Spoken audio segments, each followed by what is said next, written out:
You say there are now too many countries in APEC, 21 now. But even if that's true, it's very hard to undo because you don't suddenly start kicking people off the team. No. Well, the Foreign Ministers Club gave us that, you know. The foreign ministers always want everyone, the more the merrier. That's their policy, you know. But when we let Papua New Guinea, Peru and Chile in, they shouldn't have been in, of course. There was no point in them being in.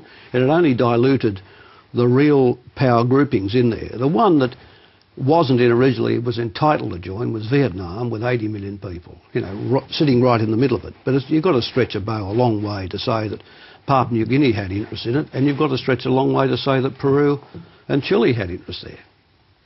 But we're stuck with them, Kerry, that's the point of it. Okay. So are you saying that there's a role for Australia to take leadership, to convince the other big leaders, bigger than us, that strategic issues should be on the table in future APECs? Absolutely. Look, any table where the US president has his knees under it, with the Chinese president and the Japanese, is a strategic body. That's what it is. You know, it's gone nowhere much in 11 years.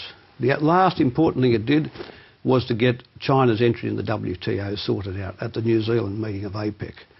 So, you know, John Howard's the host this time. All of this is about the host's imagination and the host's courage. I mean, to take these guys on is not easy stuff, you know. They want to flick you to one side.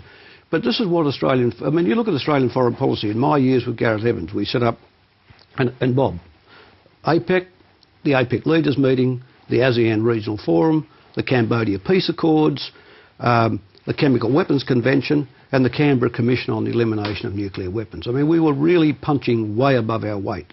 That's all gone under Howard and Downer. It doesn't happen. And we've got to get back to it. Well, they would make their own arguments about that, but we're not going to have the time to go to it. But you're also very critical tonight in your speech about America's dealings with Russia. Why? Well, they've lost Russia. Russia agreed magnanimously to break up the Union, the Soviet Union, and to allow a united Germany and NATO. You know, within half a dozen years, the Americans had NATO up to the western border of the Ukraine. Now they're thinking about... And that was Clinton. That was Clinton. Ill-advised by that Strobe Talbot, but it was Clinton. And now they're going to place anti-missile defences in the Czech Republic and other places. So the Russians have said, well, in that case, we will put our strategic nuclear bombers back onto mission. So last week, Putin has put strategic nuclear bombers back onto patrol in the Pacific, in the Atlantic and in the Arctic.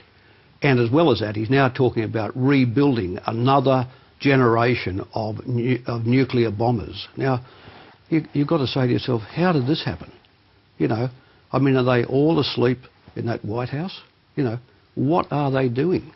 It may seem utterly naive of me to even raise this, but you and John Howard, is it too silly to ask whether it had occurred to you that you could have tried to sit down and have this kind of dialogue with John Howard about APEC after some time had gone by, on the assumption that whatever other differences you have, you both have Australian interests at heart? Or are there simply too many scars? Well, Howard's in the winner-take-all business. You know, I mean, I set up the new Australian economy for him. He should have been, you know, lighting the odd candle to me.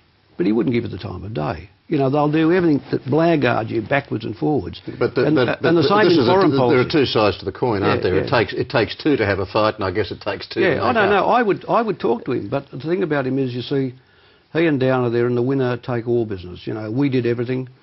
We ran it all. You had a bit of a reputation for being a winner-take-all. I don't mind, but in the professionalism stakes, my interests are this country's interests. I mean, the only measure in a public life is public advancement. But if John Howard was here right now, he would say equally passionately that his interests are Australia's interests. Yeah, well, I mean... Two different views of it. What I'm saying is, given the kind of history that you would bring to such a discussion between the two of you, isn't it possible in this day and age for former leaders and a current leader of any political persuasion to be able to sit down and have some private dialogue on the big international issues that affect Australia? I think it'd be terrific, Kerry, but he's going to be the host of this meeting. He's the Prime Minister. He's the one, I would believe, who would invite me or Bob Hawke in to talk about these issues. I mean, it's not the other way around. I don't think I can invite him in, say, come over to my former electorate office and have a mag about APEC. Oh, there'd be ways of doing that. Oh, no, but there are ways. But by the same token, Australian foreign policy boils down to two views of the world. Those of us who believe we can find our security in Asia, and those who believe we should find our security from Asia. John Howard is the leader of the From Asia camp, and I was the leader of the In Asia camp. But he would say again that he's put an awful lot of work into Asia and had some successes. He's had some, but I mean, frankly, if we didn't have a pile of minerals to sell the Chinese, they'd barely doff their hat to him. Last time you put your head up publicly, you had some rather harsh things to say about Kevin Rudd's team. The government has since picked up on at least a part of your theme about Labor needing to stand for something, and also about not turning the clock back too far on industrial relations. Do you regret that you might have given the other side some ammunition against your own? No, I think my crowd have actually, the pennies dropped for them. I noticed Greg Combay during the week and Julia Gillard saying, look, the enterprise bargaining model of 1993, that's the ones I introduced, are the core of our system. We're not going back to centralised wage fixing. That's really all I was asking them to say, Oh, you had a bit more to say than that. No, I know, but that was the key point. The key point was that I abolished centralised wage fixing after 100 years in 1993. That is the primary change in industrial relations, not some rinky-dink thing like work choices. That was the primary thing. That's the thing that 90% of the community now run on. Labor was not building on that strength. They were having a debate about someone had dragged, a red herring across the trail, and they ran off having a debate about work choices. I mean, so they're now back on the main game, I'm pleased to say. You're missing it? When something like APEC comes along and you've got the views you have, and you felt strongly enough about it to express them in the speech, do you miss it? Oh, I miss the opportunity of not getting things done. I mean, in a public life, as I said, the only thing that matters is public progress. It's not the white cars or the things. I mean, they gave me an AO and I sent it back. I don't want some trinket handed out by some committee in Government House. I do, but there's no ambition much anymore, Kerry, in this country. No policy ambition. And structural change has been virtually nothing in 10 years. But you might also many would equally say that about the other side. I'm not making here a partisan. You're talking broadly. Broadly, policy ambition. Like you take a guy like Gareth Evans and me. We were always into tricks. What we could get here, what we could do there, what we could do there. That doesn't happen now. And the other thing is it's not happening in the world. The last big idea in the world was really Mitterrand and Kohl talking about a united Europe with a single currency and a constitution, Since that, what?